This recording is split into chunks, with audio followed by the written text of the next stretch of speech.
దేవుని వాక్యంలోకి మనం వెళ్దాం. కీర్తన గ్రంథము 26వ అధ్యాయము 1వ వచనం చదువుదాం. హల్లెలూయా. ప్రభునందు ప్రియ దేవుని బిడ్డలారా, ఒక అద్భుతమైనటువంటి వాక్యాన్ని దేవుడు ఈరోజు మన ముందు ఉంచాడు. ఇక్కడ ఒక చిన్న పదమే ఉంది, కానీ నేను ఎంతగా దానిని ధ్యానం చేస్తూ ఉన్నా కానీ ఇంకా ఏదో లోతైన విషయాలు అందులో దాగి ఉన్నాయని నాకు అనిపిస్తూ ఉంది. వాక్యం మనం చాలామంది పైపైన మాత్రమే రుచి చూస్తూ ఉంటాం, పైపైన మాత్రమే. కానీ వాక్యాన్ని ఏ మాట అయినా సరే దాని మీద కనుక మనం దృష్టి పెట్టి నేర్చుకోగలిగితే మాత్రం మనకి రోజులు అనేవి అసలు సరిపోవు. హల్లెలూయా, హల్లెలూయా. చూడండి, 26వ అధ్యాయము కీర్తన గ్రంథం 1వ వచనములో, యెహోవా నేను యథార్థవంతుడనై ప్రవర్తించుచున్నాను, నాకు తీర్పు తీర్చుము. ఏమియు సందేహపడకుండా యెహోవా యందు నేను నమ్మిక ఉంచి ఉన్నాను. నమ్మిక ఉంచుచున్నానన్నాడా? నమ్మిక ఉంచి ఉన్నానన్నాడా? నమ్మకం ఉంచాను, అయిపోయింది. అంటే పూర్తిగా నేను దేవుని మీద నమ్మకం ఉంచి ఆయన మీద నేను డిపెండ్ అయ్యాను అంటున్నాడు అక్కడ. హల్లెలూయా. అయితే అంత ఈజీ అయితే కాదు. గమనించండి, దేవునికి నీకు మధ్య ఉండే ఒకే ఒక అనుసంధానం ఏంటంటే నమ్మకమే. దానిని బైబిల్ భాషలో విశ్వాసము అన్నారు. హల్లెలూయా.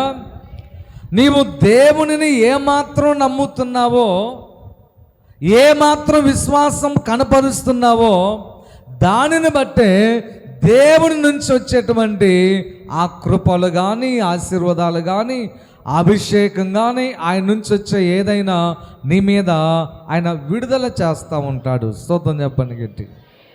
నీ యొక్క విశ్వాసాన్ని బట్టి మాత్రమే. అయితే ఇప్పుడు విశ్వాసంలో చాలా రకాలు ఉన్నాయి. అవి గతంలో నేను చెప్పాను, దాని గురించి నేను ఇప్పుడు చెప్పదలుచుకోలేదు.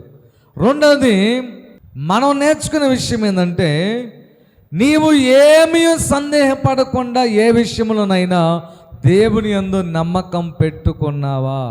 అది ప్రశ్న. స్తోత్రం చెప్పండి. హల్లెలూయా. అంత తేలిక కాదు.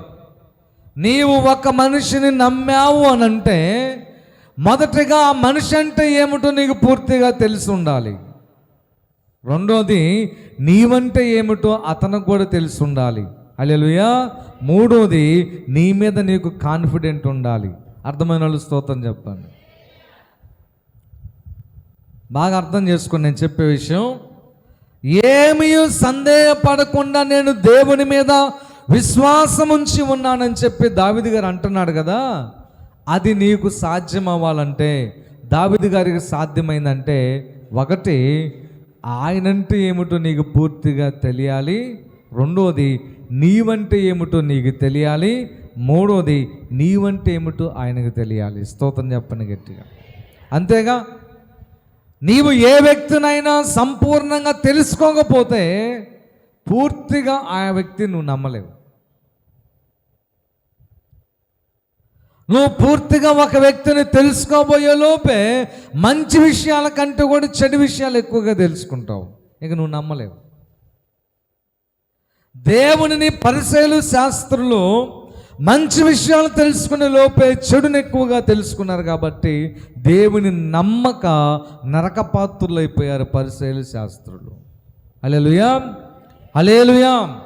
కాబట్టి నీవు దేవుని మీద ఏ విషయంలో సందేహపడకుండా నీవు ఆయన మీద డిపెండ్ అవ్వాలంటే, నమ్మకం పెట్టుకోవాలంటే, ఆయనంటే ఏమిటో నీకు బాగా తెలిసి ఉండాలి. స్తోత్రం చెప్పండి గట్టిగా.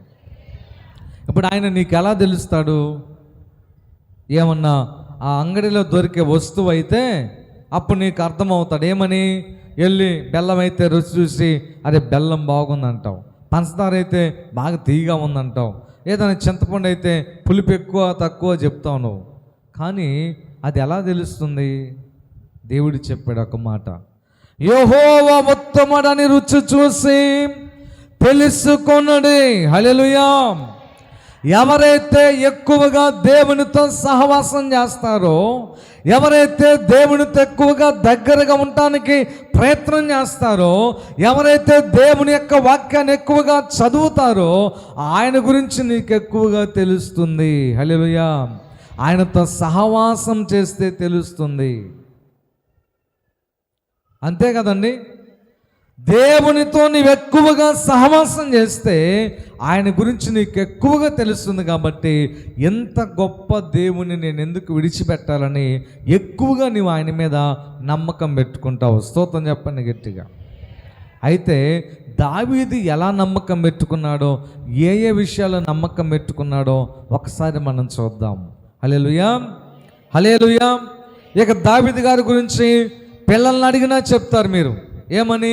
ఆయన గొర్రెలు కాసుకున్నాడు, ఆ తర్వాత క్రమేణా ఆయన గొప్ప రాజు అయ్యాడు అని అందరికీ తెలుసు. కానీ మీకు అర్థం కానటువంటి ఒక సత్యం ఏంటంటే, గొర్రెల కాపరిగా ఉండే సమయంలో ఉండే స్ట్రగుల్స్, సమస్యలు, శోధనలు ఉన్నాయి. అలాగే రాజు అయిన తర్వాత ఉన్నటువంటి సమస్యలు, శోధనలు అప్పుడు కూడా ఉన్నాయి. స్తోత్రం చెప్పండి గట్టిగా. గొర్రెల కాపరిగా ఉన్నప్పుడు ఉండే పోరాటాలు అప్పుడు ఉన్నాయి. గొర్రెల కాపరిగా ఉన్నప్పుడు ఉండే ఆ యొక్క శత్రువులు అప్పుడు ఉన్నారు. రాజుగా అయినప్పుడు కూడా ఆయనకున్న పోరాటాలు, శత్రుత్వం అప్పుడు కూడా ఉన్నాయి. స్తోత్రం చెప్పండి గట్టిగా. నువ్వేం గుర్తించాలంటే, నీవు చచ్చేదాకా నీకు పోరాటాలు ఉంటాయి. నువ్వు చచ్చేదాకా నీవు ఎదుర్కోవలసిన సమస్యలు ఉంటాయి.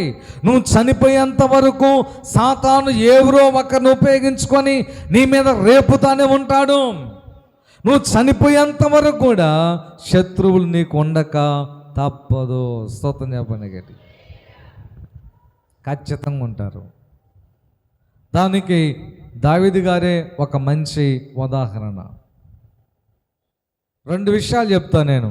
నీకు ఎక్కువగా శత్రువులు అవ్వడానికి కారణం, 1 నీ నోరు మంచిది కాక, 2 నువ్వు సత్యం పలుకుతావు కాబట్టి. స్తోత్రం చెప్పండి అర్థమైన వాళ్ళు. నీ నోరు మంచిది కాక శత్రువులు ఎక్కువ మంది తయారవుతారు.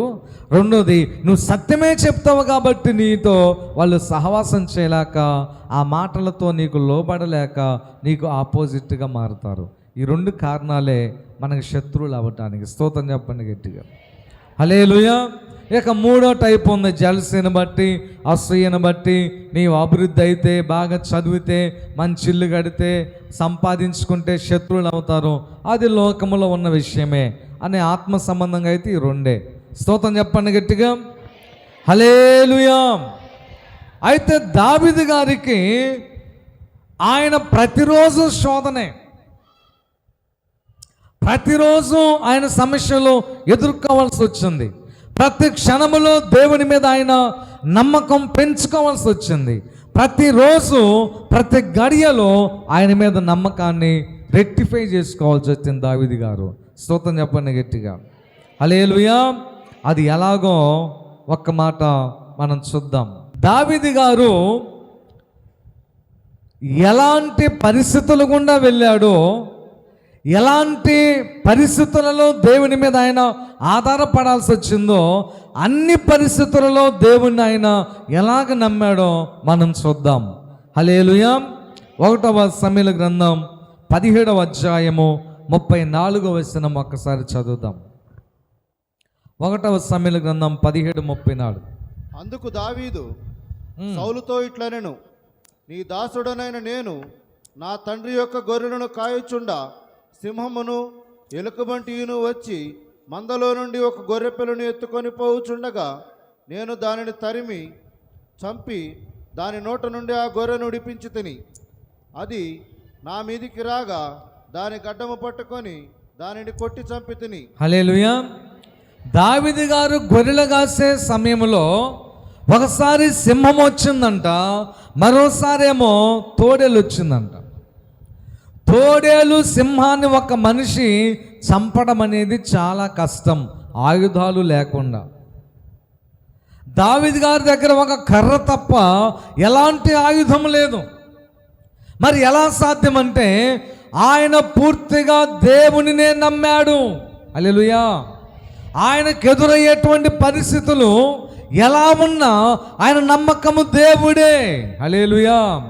ఏ వ్యక్తి అయితే దేవుని బలం మీద ఆధారపడతారో ఆ వ్యక్తికి పరిస్థితులు ఎలా ఉన్నా విజయం అనేది వరిస్తుంది. హల్లెలూయా. ఏ వ్యక్తి అయితే తన బలం మీద తను ఆధారపడతారో ఆ పరిస్థితులు ఎలా ఉన్నా నువ్వు వైఫల్యం చెందుతావు. నీవు దేవుని బలం మీదే ఆధారపడాలి తప్ప నీ బలం మీద నువ్వు ఎప్పటికీ ఆధారపడబాక. హల్లెలూయా. వాస్తవానికి దావీదు పెద్దగా బలాఢ్యుడు కాదు. దావీదు గారు పెద్దగా యుద్ధవీరుడు కాదు. దావీదు గారు తృణీకరించబడిన వాడు. దావీదు గారు కేవలం గొర్రెలు కాసుకున్నటువంటి వాడు. ఒక సింహాన్ని ఎదిరించగలిగిన బలం ఆయన దగ్గర లేదు. సింహాన్ని ఎదిరించగలిగిన ఆయుధాలు తన దగ్గర లేవు.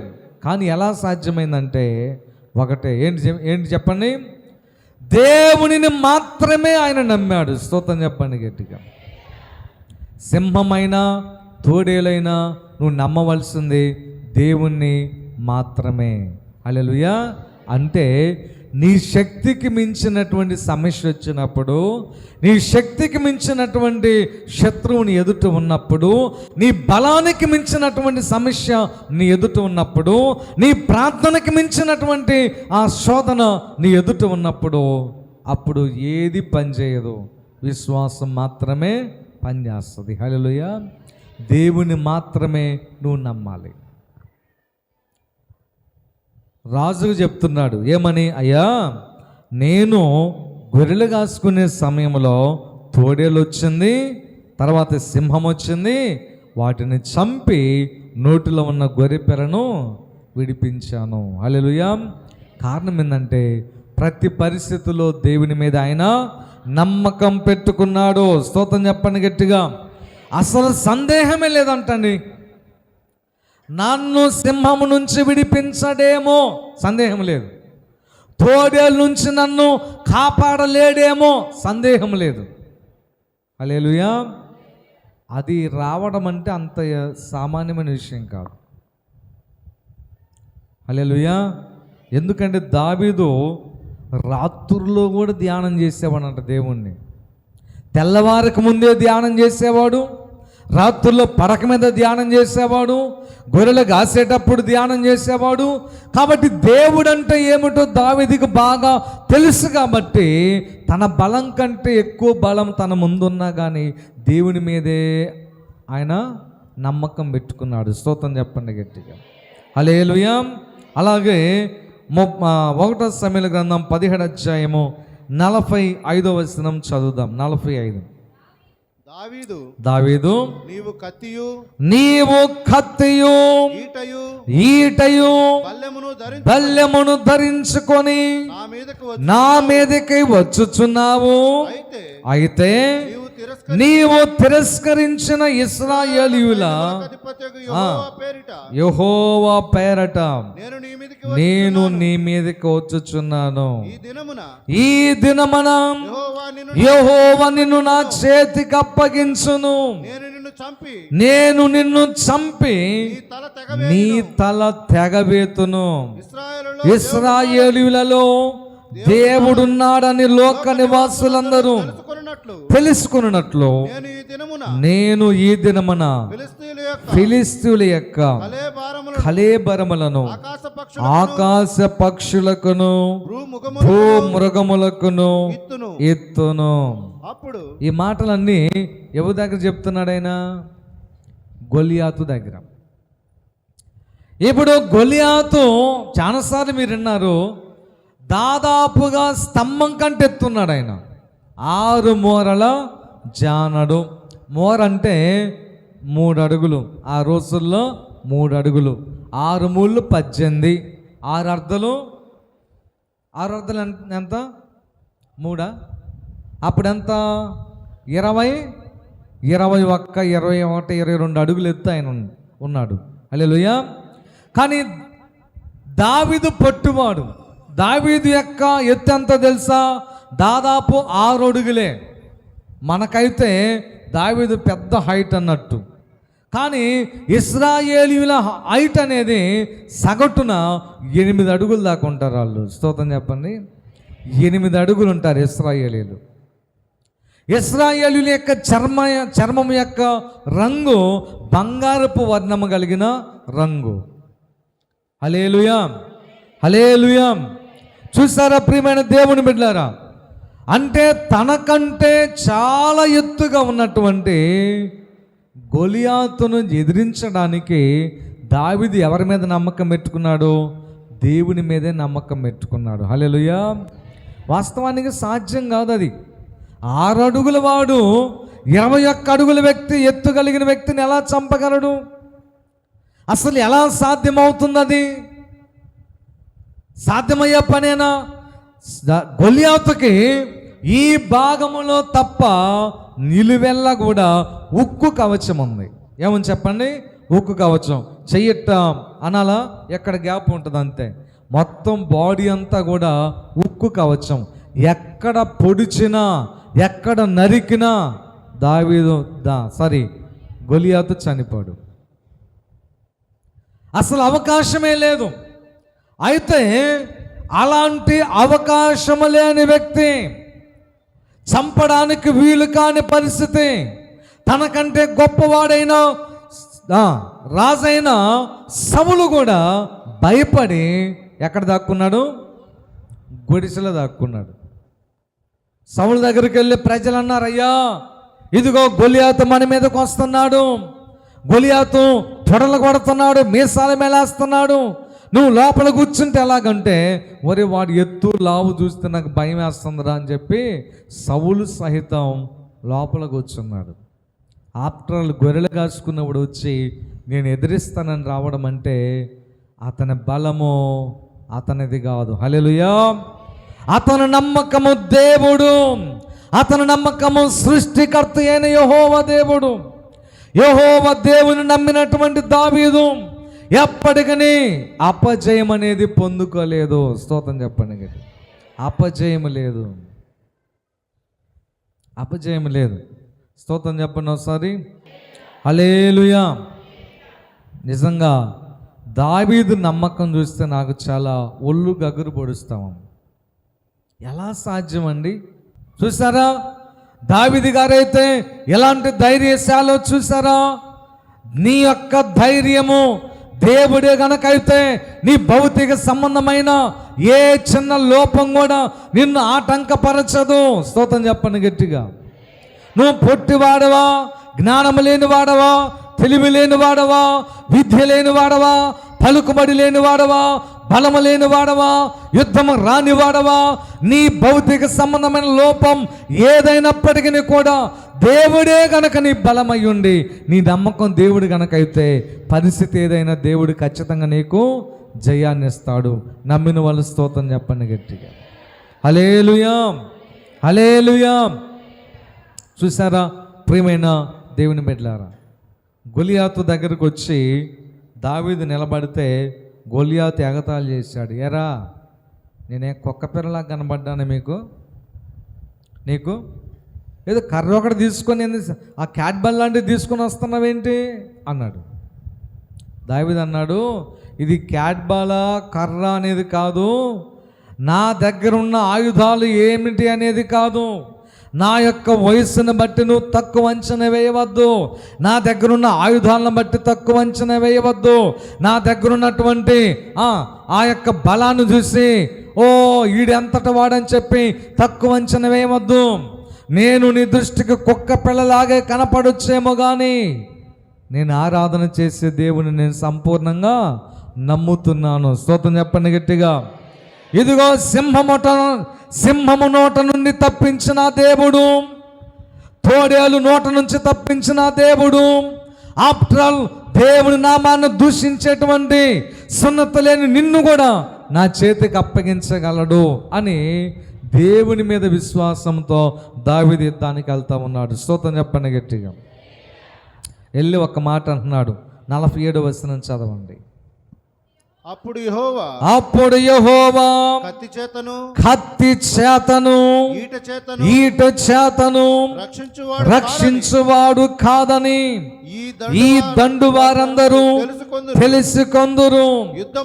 యుద్ధము యెహోవాదే, ఆయన మిమ్మును మా చేతికి చెప్పాను. చూసారా? హల్లెలూయా. అసలు ఏమిటండి ఆ కాన్ఫిడెంట్ ఏంటి? నాకు అర్థం కాలేదు. ఆ నమ్మకం ఏంటి దావీదు గారికి? నాకు అర్థం కాలేదు.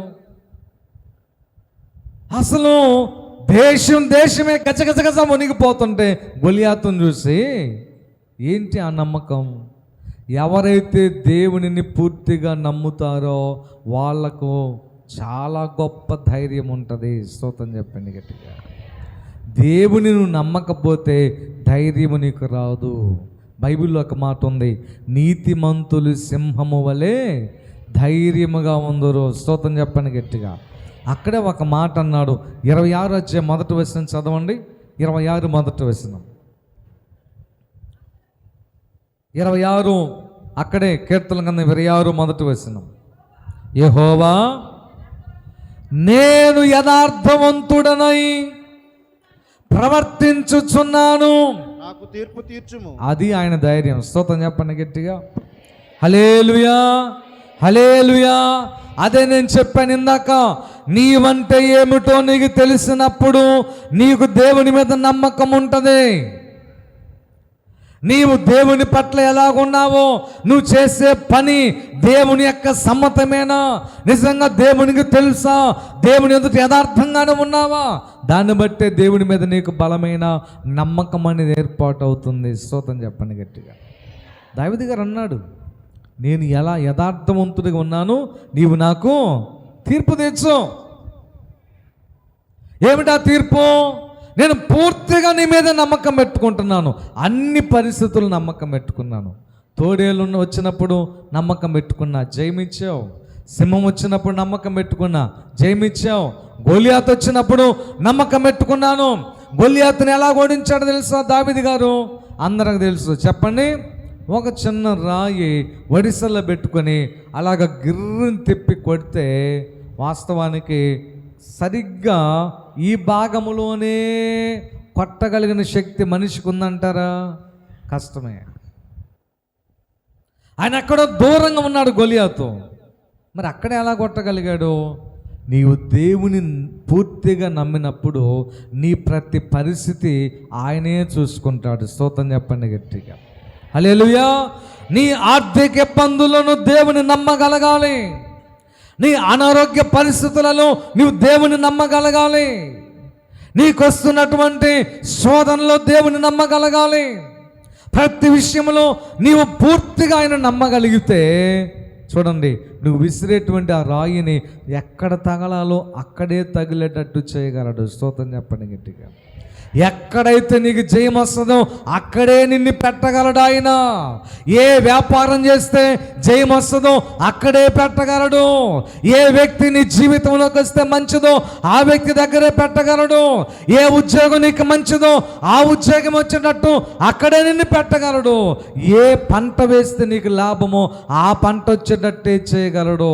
ఏ వ్యక్తి నీకు క్షేమమో ఆ వ్యక్తే నీకు భార్యగా నీకు భర్తగా వచ్చేటట్టు చేయగలడు. స్తోత్రం చెప్పండి గట్టిగా. నీకు పూర్తిగా నమ్మకం ఉంటే ఆ రాయి సరిగ్గా తగిలే బాధ్యత దేవుంది. ఆ రాయి సరిగ్గా, చాలామంది అంటారు, అబ్బా భలే కరెక్ట్గా పెట్టావురా నీవు. ఏంటిది? ఉద్యోగం. భలే కొట్టేసావే, భలే కలిసి వచ్చింది. అసలు ఎవరు వేయని పంట భలే వేసావు నువ్వు. కారణం ఏంటంటే నువ్వు పూర్తిగా దేవుని మీద నమ్మకం పెట్టుకున్నావు కాబట్టి ఎంత పెద్ద సమస్య అయినా నువ్వు విసరటం వరకే దేవుని మీద నమ్మకం. ఆ రాయి బుయ్యి సరిగ్గా పాయింట్లో తగిలే పూచి ఎవరిది? బాధ్యత ఎవరిది? దేవునిదే. స్తోత్రం చెప్పండి గట్టిగా. హల్లెలూయా. మీ ఆయన మారట్లేదా? నీ భార్య నీ మాట వినట్లేదా? నీ కుటుంబంలో ఎవరు నీకు వ్యతిరేకంగా ఉన్నారు? నువ్వు పూర్తిగా నమ్మకం పెట్టుకో. నిన్ను వ్యతిరేకిస్తున్న నీ భర్త నీ భార్య ఎక్కడ కొడితే నీకు లోబడతారో అక్కడ కొట్టే బాధ్యత ఆయన తీసుకుంటాడు. స్తోత్రం చెప్పండి గట్టిగా. ఆయన తీసుకుంటాడు.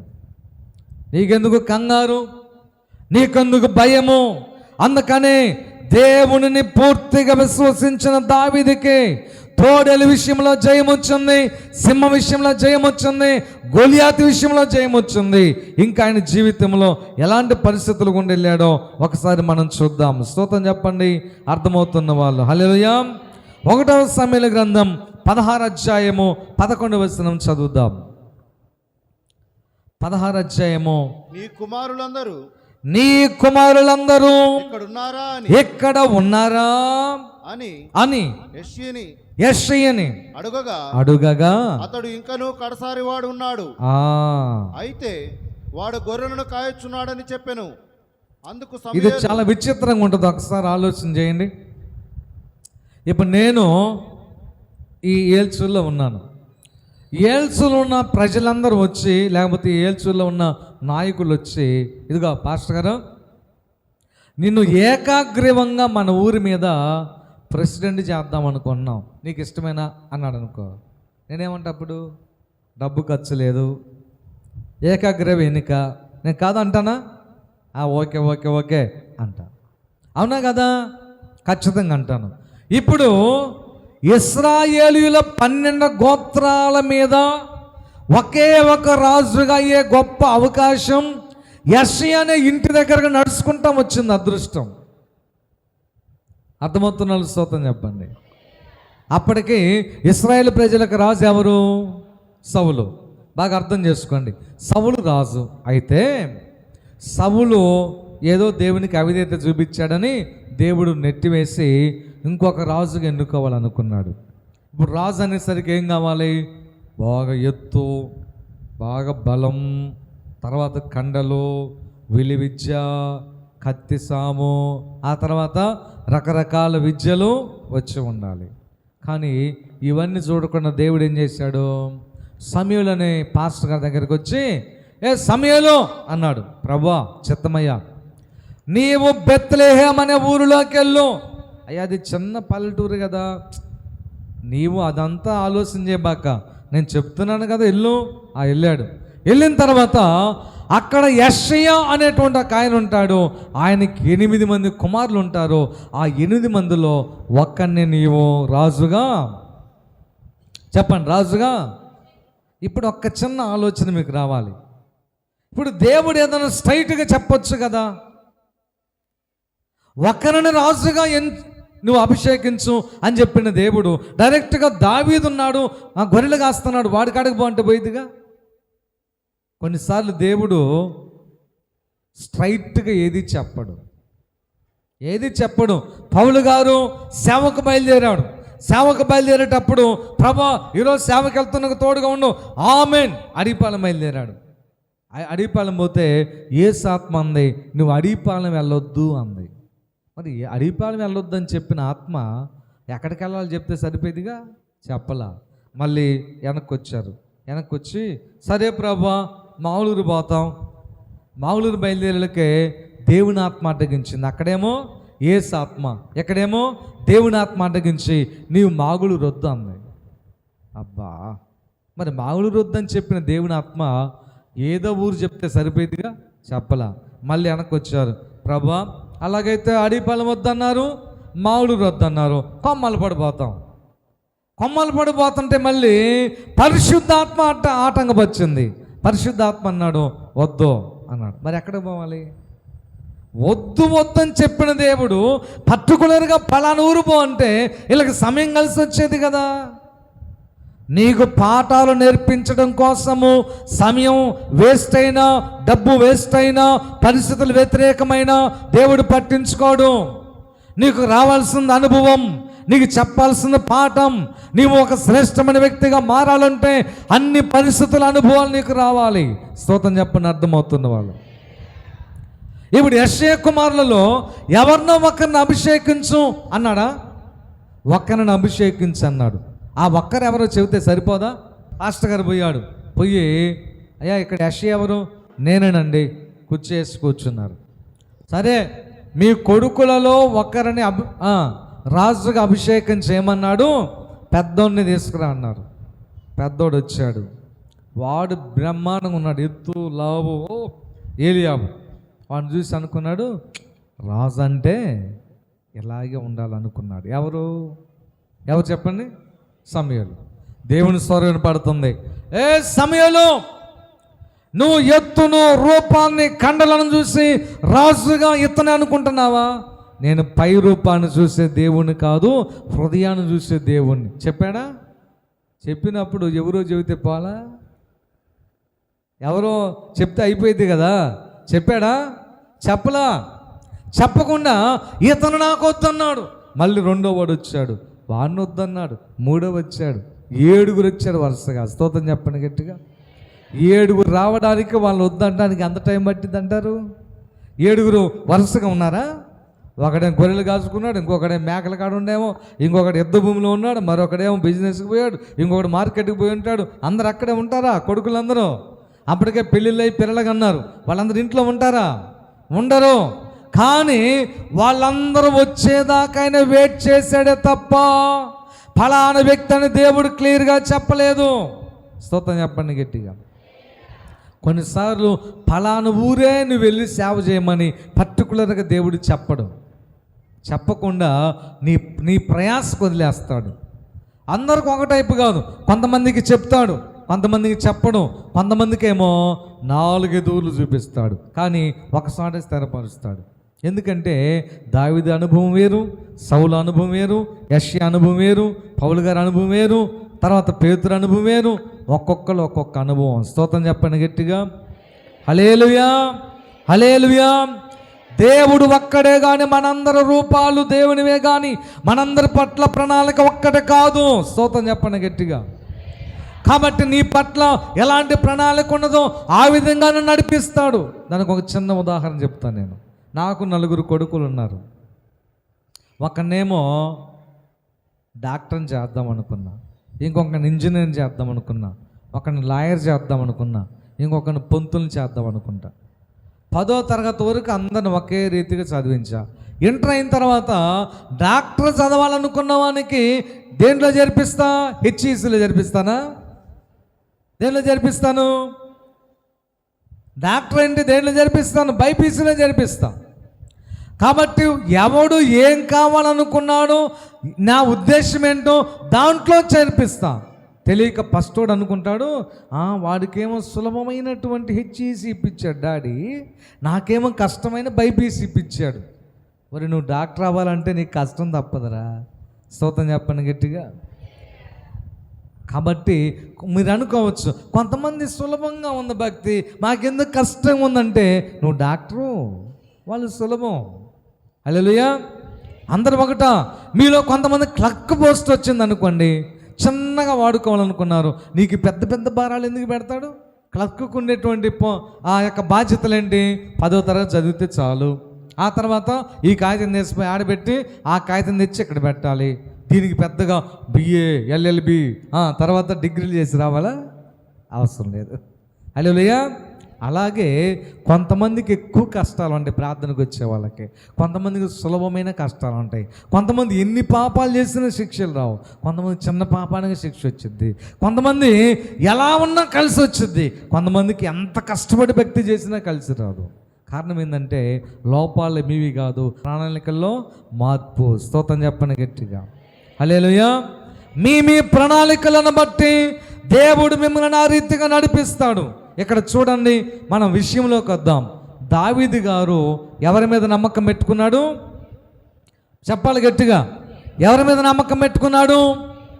ఇప్పుడు సింహం అప్పుడు నమ్మకం పెట్టుకుంటే జయం వచ్చింది, తోడేలప్పుడు నమ్మకం పెట్టుకుంటే జయం వచ్చింది, గొలియాత్ వచ్చినప్పుడు నమ్మకం పెట్టుకుంటే జయం వచ్చింది. ఇప్పుడు రాజుగా అయ్యే అవకాశం వచ్చింది, కానీ నమ్మకం దేవుని మీదే పెట్టుకున్నాడు. స్తోత్రం చెప్పండి గట్టిగా. ఎవరో పోయి చెప్పుకుంటారు, అరే దావీదు నీకు ఒక విషయం తెలుసా? ఏంద్రా? మీ ఇంట్లో ఎవరినో ఒక్కరిని రాజుగా చేయమని దేవుడు పాస్టర్ గారిని పంపించాడు అభిషేకించమని అంటే, అలాగా సరేలే, నీకు రావాలని, అభిషేకం పొందాలని, రాజు అవ్వాలని ఇష్టం లేదా? ఇష్టం ఉంది, కానీ నా నమ్మకం దేవుడే. స్తోత్రం చెప్పండి గట్టిగా. నేనే రాజుగా అవ్వడం దేవుని చిత్తమైతే, నేను పూర్తిగా ఆయన మీద నమ్ముతున్నాను కాబట్టి ఆ పదవి ఎంతదైనా సరే నేను ఎక్కడున్నా నా దగ్గరకు నడుచుకుంటూ వస్తుంది. అది దావీదు గారి నమ్మకం. స్తోత్రం చెప్పండి గట్టిగా. హల్లెలూయా, హల్లెలూయా. ఆ నమ్మకం ఎప్పుడు నిన్ను పాడు చేయదు. స్తోత్రం చెప్పండి గట్టిగా. హల్లెలూయా. నీవు దేవుని మీద పెట్టుకున్న నమ్మకము ఎప్పటికీ నిన్ను ఒట్టిదానిగా చెయ్యదంతే. చూసారా, ఇప్పుడు 7 వచ్చారు, వెళ్ళారు. బాగా అర్థం చేసుకోండి. 7 వచ్చారు, వెళ్ళిపోయారు. ఇక దావీదు గారికి కబురు లేదు. ఆ టైంలో సహజంగా ఏమనాలి అమ్మా? సహజంగా తండ్రి అయిన వాడు ఏమనాలి? పాస్టర్ గారు 7 చూశాడు, దేవుడు 7 వద్దన్నాడు. అప్పుడు తండ్రి ఏమనాలి చెప్పండి? తండ్రి ఏమనాలి? అయ్యా పాస్టర్ గారు ఒక్క నిమిషం ఉండండి, 7 దేవుడు వద్దన్నాడు కదా, 8వ వాడు ఒకడున్నాడయ్యా, చివరి వాడు, కొంచెం వాడిని పిలుస్తాను, ఒకవేళ వాడికన్నా ఈ కృప దొరికిద్దేమో చూద్దాం అని బ్రతలాడాలి.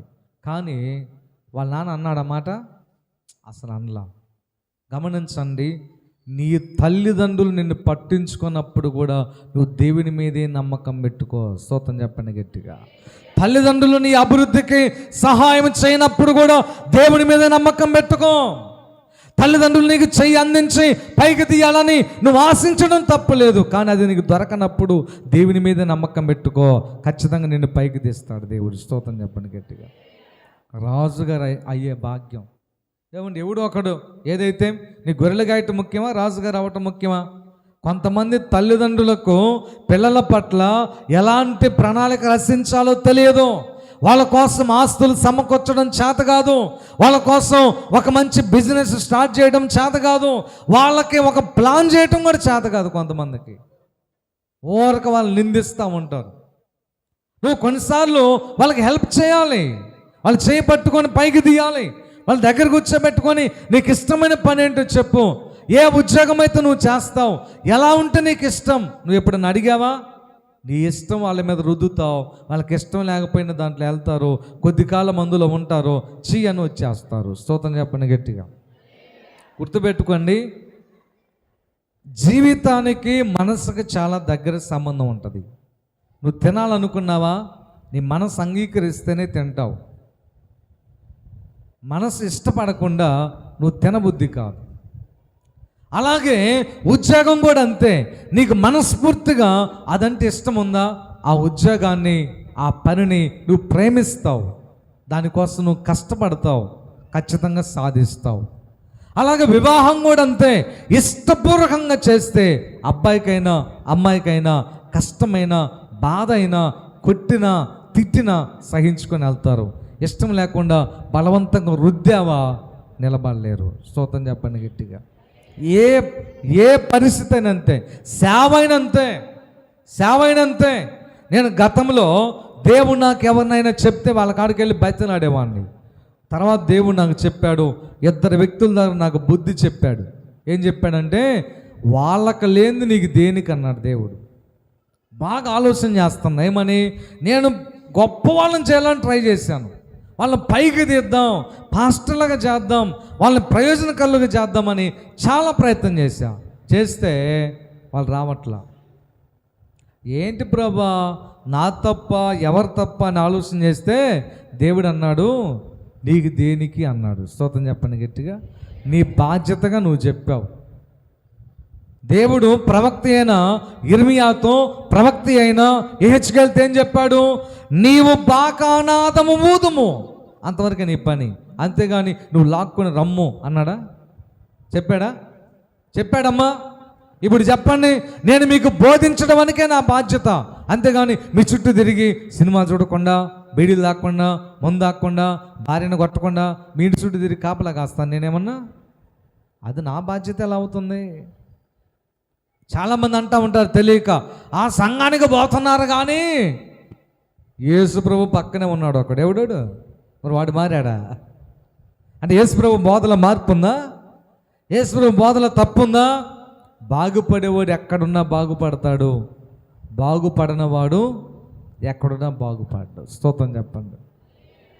హల్లెలూయా, హల్లెలూయా.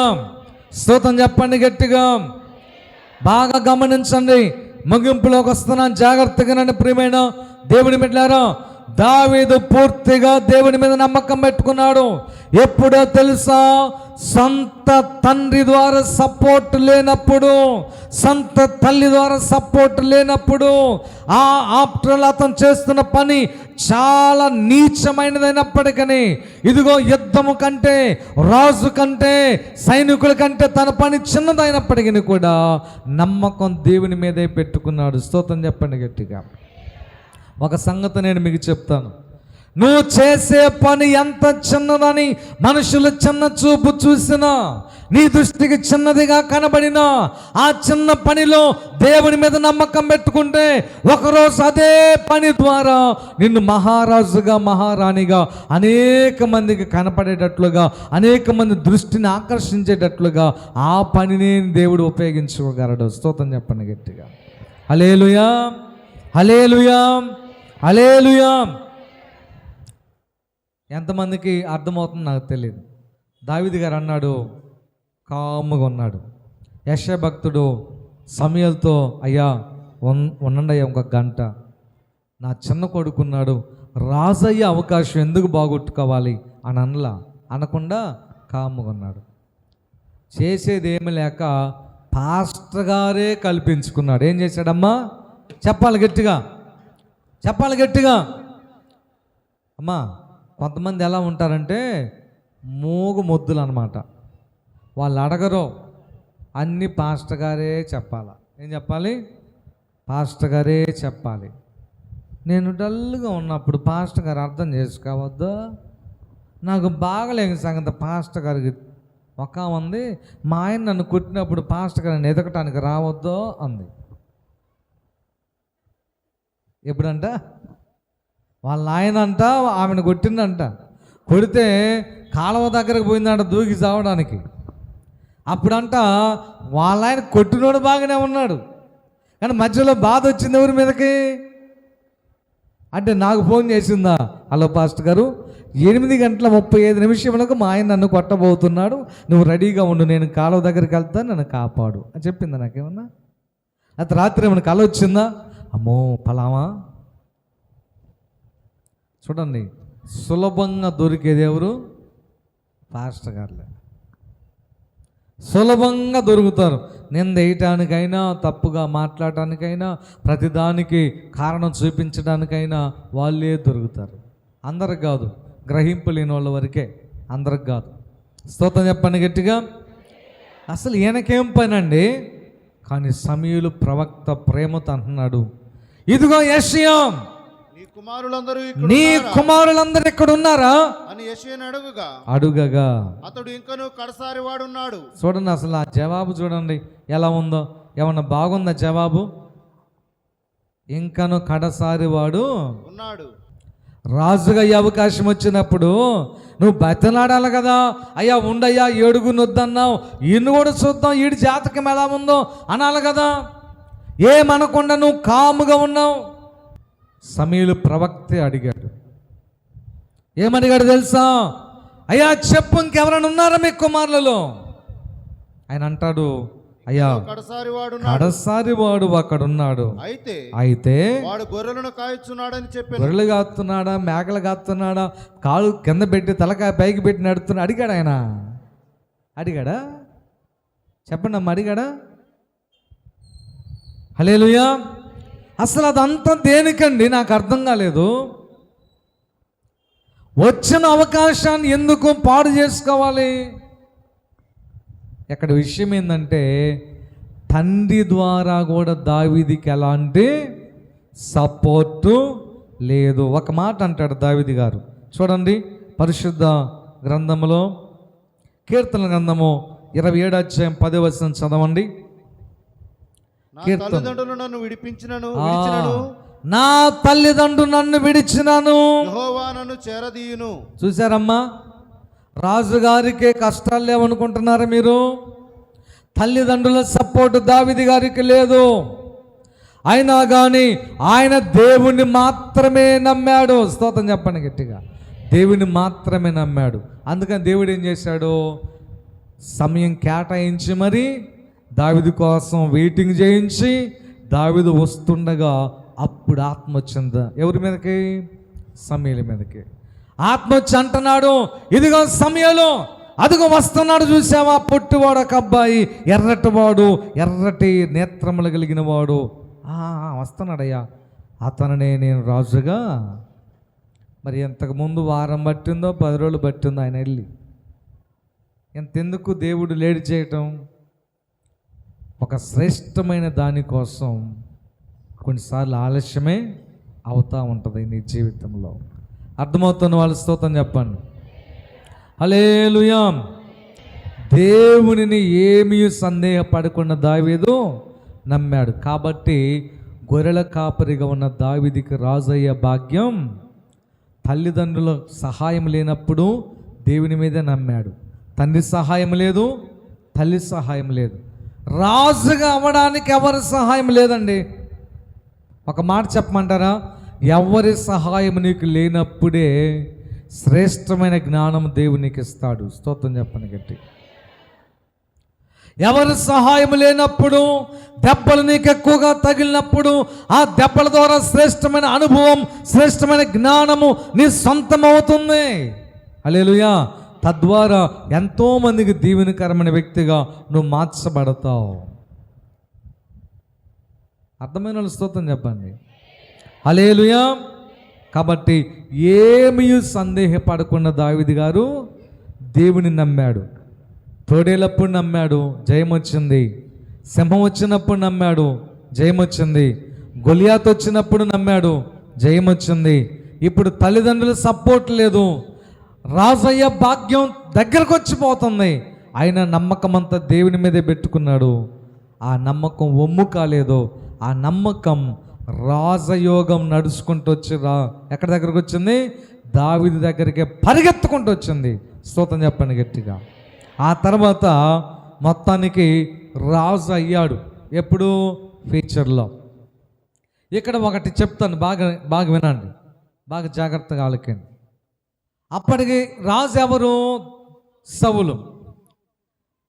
సౌలు గొలియాతుని చంపిన వానికి నా కూతుర్నిచ్చి పెళ్లి చేస్తానన్నాడు. అన్నాడు. కానీ పెద్దమ్మాయి పేరు మేరబు. పెద్దమ్మాయి పేరేంటి, 18, 19. అయితే సౌలు కుమార్తె అయిన మేరబును దావీదునకియ్యా వలసి ఉండగా చాలు దావీదుకి ఇయ్యలేదంట. సరే, ఈ మాట ఎందుకు చదివించానో నేను చెప్తాను, వినండి. దావీదు ప్రతి విషయంలో సంపూర్ణంగా దేవుడి మీదే నమ్మకం పెట్టుకున్నాడు. ఇప్పుడు గొలియాతును ఓడించినాక సౌలు ఏం చేయాలి, కూతుర్నిచ్చి పెళ్లి చేయాలి. కూతుర్నిచ్చి పెళ్లి చేయకుండా వచ్చిన అవకాశాన్ని రాజే తప్పించాడు. హల్లెలూయా. ఎందుకో తర్వాత విషయం. దావీదుని పొగిడాడు కాబట్టి తట్టుకోలేకపోయాడు. కానీ మనకు కావాల్సిన విషయం ఏంటంటే, నీతో వాగ్దానం చేసిన వాళ్ళు, నీకు ప్రామిస్ చేసిన వాళ్ళు మాట తప్పి నీకు నమ్మక ద్రోహం చేసినప్పుడు కూడా దేవుని మీద నమ్మకం పెట్టుకో. అర్థమవుతుంది మీకు? నా కూతునిచ్చి నేను నీకు పెళ్లి చేస్తానని చెప్పిన వాడు నమ్మక ద్రోహం చేశాడు. ప్రియమైన దేవుని బిడ్డ, ఒక విషయం తెలుసా, నమ్మక ద్రోహం పొందినటువంటి వ్యక్తే గొప్ప విలువైనటువంటి వ్యక్తులుగా మార్చబడతారు. నువ్వు బాధపడబాక, వాళ్ళు నాకు నమ్మక ద్రోహం చేశారు, వీళ్ళు నాకు నమ్మక ద్రోహం చేశారని. నీకు నమ్మక ద్రోహం అనేటువంటిదే నీకు నమ్మక ద్రోహంలాగా కనబడొచ్చేమో, కానీ దాని వెనకున్న దేవుని ఉద్దేశం అనేది నీకు అసలు అర్థమే కాదు. స్తోత్రం చెప్పండి గట్టిగా. హల్లెలూయా, హల్లెలూయా. నేను చెప్తున్నాను, యేసు తప్ప ఏ మనిషి అయినా నమ్మక ద్రోహం చేయగలడు. నాతో పాటు నేను కూడా మనిషినే కాబట్టి నేను నమ్మక ద్రోహం చేసిన విషయం మీకు తెలియకపోవచ్చు, కానీ అది మంచి ముసుగులో కూడా జరగవచ్చు. కానీ నన్ను మీరు నమ్మొద్దు. నేను చెప్తున్నాను, దేవుని మాత్రమే నమ్మండి. నా బాధ్యతగా నేను చెప్తున్నాను. పులిపీట దగ్గరుండి స్తోత్రం చెప్పండి గట్టిగా. దేవుడు నమ్మదగిన వాడంతే. ఎవరైతే నమ్మక ద్రోహం చేశారో ఆ సౌలు యొక్క కాళ్ళను పట్టుకొని దావీదు కాళ్ళ దగ్గర తెచ్చాడు. దేవుని నమ్మాడు కాబట్టి స్తోత్రం చెప్పండి. నీకు నమ్మక ద్రోహం చేసిన ఏ వ్యక్తి అయినా సరే తాత్కాలిక ఆనందం పొందొచ్చేమో, కానీ నువ్వు దేవుని మీద ఆధారపడితే వాళ్ళు మళ్ళీ నీ కాళ్ళ దగ్గరకు వచ్చేటట్టు ఆ ప్రభువు చేయగలడు. నమ్మిన వాళ్ళు స్తోత్రం చెప్పండి గట్టిగా. హల్లెలూయా, హల్లెలూయా. ఓకే, పెద్దమ్మాయిని ఇవ్వాల. అందరు వెళ్ళి, ఏందండి రాజుగారు ఈ కూతురునిచ్చి పెళ్లి చేస్తానన్నారుగా, మీరు మాట తప్పారు కంటే ఇదిగో పెద్ద అమ్మాయిని ఇవ్వలేదుగా, రెండో అమ్మాయిని ఇస్తా. సరే ఓకే. దావీదు గారి దగ్గరికి వచ్చారు. దావీదు రెండో అమ్మాయిని ఇస్తాడంటలేరా? ఎవరైనా పర్లేదు, కానీ ఒక చిన్న షరతు ఏంటో తెలుసా? ఫిలిస్తీయుల యొక్క 200 మంది పురుషుల ముందోళ్లను నా దగ్గరకు తీసుకొస్తే అప్పుడు నా రెండో అమ్మాయిని ఇచ్చి పెళ్లి చేస్తానన్నాడు. మీకు అర్థం కాల, నేను క్లియర్గా చెప్తాను చూడండి. ముందోళ్ళు అంటే మోకాళ్ళు కాదు, బొట్టినేళ్ళు కాదు. ముందోళ్ళు అంటే చిన్న పిల్లలకు సున్నతి చేసినప్పుడు ఆ వేస్ట్ చర్మం ఉంటుంది చూసారా, ఆ వేస్ట్ చర్మం ఇప్పుడు పెద్దవాళ్ళ దగ్గర తీసుకురమ్మన్నాడు. ఎవరు? సౌలు. ఎవరిని? కాబోయే అల్లుణ్ణి. దేనికింత పరీక్ష? దావీదు చంపబడాలా అంటే ఒక్కడు 200 మందిని చంపి వాళ్ళ ముందోళ్ళను తీసుకొచ్చి రాజుగారి దగ్గర పెడితే అప్పుడు రాజుగారు కూతుర్నిస్తాడు. కొంతమంది నీ జీవితంతో దోబూచులాడతారు, జాగ్రత్త పెట్టుకోండి. కొంతమంది నీ లైఫ్తో, నీ జీవితంతో, నీ బ్రతుకుతో దోబూచులాడతారు. నిన్ను ఉపయోగించుకోవడానికే చూస్తారు. నీ అందాన్ని ఉపయోగించుకుంటారు, నీ ఆరోగ్యాన్ని ఉపయోగించుకుంటారు, నీ డబ్బును ఉపయోగించుకుంటారు, నీ అమాయకత్వాన్ని ఉపయోగించుకుంటారు, నీ చదువును ఉపయోగించుకుంటారు. నిన్ను ఎలా ఉపయోగించుకోవాలో తెలిసిన దొంగలు నీ మధ్యనే ఉన్నారు. అది అర్థం చేసుకోవాలి. పురుషులైనా, స్త్రీలైనా, అమ్మాయినా, అత్త అయినా, ఎవరైనా సరే మనుషుల సంబంధాలన్నీ ఆర్థిక సంబంధాలే, అవసరతలే. నీతో అవసరం ఉందా పొగుడుతారు, నీతో అవసరం ఉందా నీతో మంచిగా ఉంటారు. నిన్ను ఎలా ఉపయోగించుకోవాలో చూస్తారు. చూసారా సౌలు ఎంత నమ్మక ద్రోహమో? పెద్ద అమ్మాయిని స్థానాన్ని ఇవ్వలేదు, ఒక నమ్మక ద్రోహం. రెండోదేమో దావీదు యొక్క జీవితంతో ఆటాడుతున్నాడు సౌలు. దావీదు చావు బతుకులను ఆటాడుతున్నాడు, చావు బతుకులతో.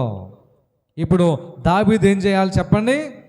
ప్రాణాలు తెగించి వాళ్ళ కూతుర్ని పెళ్లి చేసుకోవడానికి 200 మందిని చంపాలి.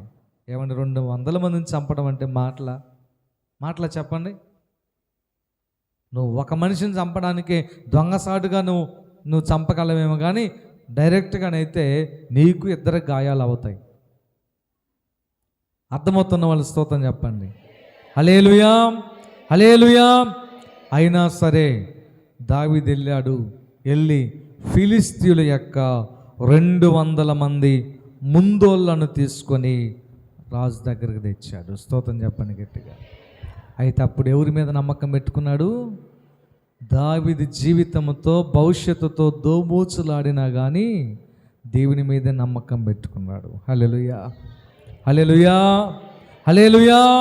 ప్రియులారా, ఎంతమంది నీతో దోబూచులాడినా, ఎంతమంది నిన్ను ఎగతాళి చేసినా, ఎంతమంది నీ అజ్ఞానాన్ని సొమ్ము చేసుకోవాలని చూసినా, నువ్వు దేవుని మీద ఆధారపడినట్లయితే అంతిమ విజయము నీదే. నమ్మిన వాళ్ళు స్తోత్రం చెప్పండి. అంతిమ విజయము నీదే. దేవుడు పూర్తిగా దావీదు పూర్తిగా దేవుని మీద నమ్మకం పెట్టుకున్నాడు కాబట్టి 200 మందిని దావీదు చేతికి అప్పగించాడు. వచ్చి ఆ ముందోళ్ళు రక్తం కారుతుండగానే గోతం తెచ్చి ఆయన ముందేశాడు. వేసిన తర్వాత పెళ్ళి చేశాడే కానీ ఎవరు అమ్మాయి తెలుసా? మేకాలు, పొగరబోతు మేకాలు. ఆయన సొంత వాళ్ళ నాన్న నోట అంటాడు, ఈ పొగరబోతు అయితేనే కనుక దావీదుని అనచదు, కాబట్టి అందుకే ఈ పిల్లని ఇవ్వాలనుకున్నాను అని ఇచ్చి చేస్తాడు మాట కోసం. అయినా కానీ దావీదుని చంపడానికి సొంత మామే కొన్ని వందల సార్లు ప్రయత్నం చేశాడు. స్తోత్రం చెప్పండి గట్టిగా. ప్రియమైన దేవుని బిడ్డ, నిన్ను చంపడానికి, నీకు హాని చేయడానికి ఎంతమంది ప్రయత్నం చేసినా నువ్వు నమ్మకం దేవుని మీదే పెట్టుకో. దేవుడు నీకు తోడుగా ఉంటాడు. స్తోత్రం చెప్పండి గట్టిగా. సౌలు జబ్బు వచ్చినప్పుడేమో దావీదు కావాలి, దయ్యం పట్టినప్పుడేమో దావీదు కావాలి, బాగోలేనప్పుడేమో దావీదు కావాలి. ఆ తర్వాత ఈ దయ్యం పోగానే ఈటి తీసుకొని, ఈడేనా గొలియాతను చంపి నాకు రావాల్సిన కీర్తిని తీసుకుంది అని చెప్పి ఈటి తీసుకొని ఇసిరేస్తాడు. ఇసిరేయగానే దావీదు తప్పించుకుంటే ఆ ఈటెళ్ళి గోడకు పొడుచుకునేదంతా. చూడండి, నీతో అవసరం ఉన్నంత వరకు వాడుకొని నిన్ను పొడి చేస్తారంతే.